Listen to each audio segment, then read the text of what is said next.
We have a complete material list at the end of the video. This is for a wooden American flag. We're going to start off with 13 1x2s at 38 inches, so get those cut. We're going to go ahead and we're going to lay them down on the table and we're going to start sanding. I start with these, I just do a 220 grit sandpaper on these right from the get-go, and that's it. Once you got them sanded, we're going to start doing some burning and highlighting some of the accents and the character in the wood here. Some of the wood that has better character in it, I would use on the stripes that are not going to be stained. Once we got them burnt, we're going to lay them down. We're going to make sure they're straight, and then we're going to take a star stencil and we're going to put that there. We're going to draw a line where the end of the union will be. If you guys do want a star stencil, I do have some in my showcase if you're watching on TikTok, so go check them out. You can grab them there.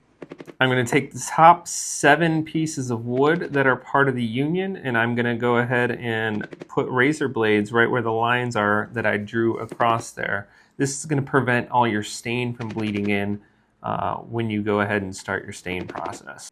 So that should be the top 7. Now here we have a Minwax navy blue, and this is water-based.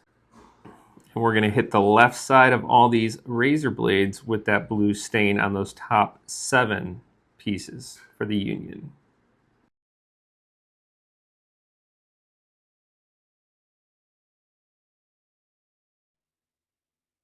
All right, we're going to use this Barn Red by Varathane. It is an oil base. I just like the way the oil base hits a little better. We're going to start off by doing the red stripes on the parts of the union. So that'll be 4 out of that whole union that are going to be red on the other side of those razor blades. It should leave you with 3 that are going to be unstained. And then we're going to take the 3 that are left on the bottom half of the flag, and we're going to stain those completely red.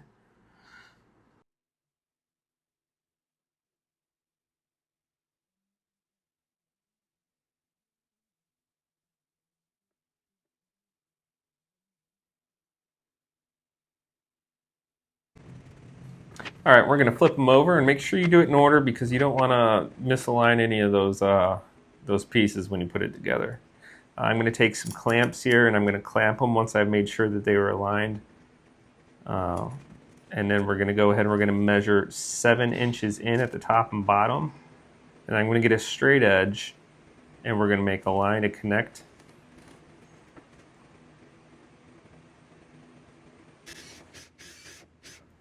Once you got that, you're going to grab yourself some more 1x2s, 2 of them, and you're going to punch 13 pilot holes in there so you can make a back brace. Throw a little wood glue down, and then I go ahead and those lines I make sure they're centered in these on these braces, and we just zip them in.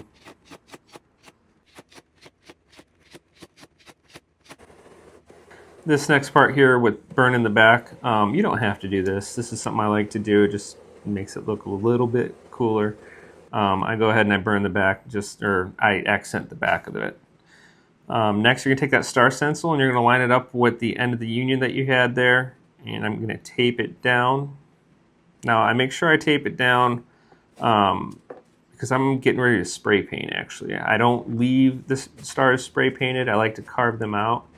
But it's easier than tracing each individual star. So I just put the stencil down, make sure you got some plastic for any overspray, and you spray them down. And it's okay if you get a little overspray on the union from your stars, because we got a trick for that later. I remove that, and then I go ahead and I start carving with my Dremel tool. I use a 106 tip, and we outline, and then we carve out the center. Now, if you had any overspray that you weren't able to carve out, you can use some acetone, and you can go around the edges and clean it up. And then I'll do a quick burn here on the stars just to kind of make it uniform with the rest of the flag. And then we use this, this is an indoor polyurethane. It's a 3 times coat. So 1 coat should be equal to 3 applications. I end up doing 2 applications of it in total. So there you go. Here's a product list for the rest of the video. Hope you guys enjoyed it and have a great week.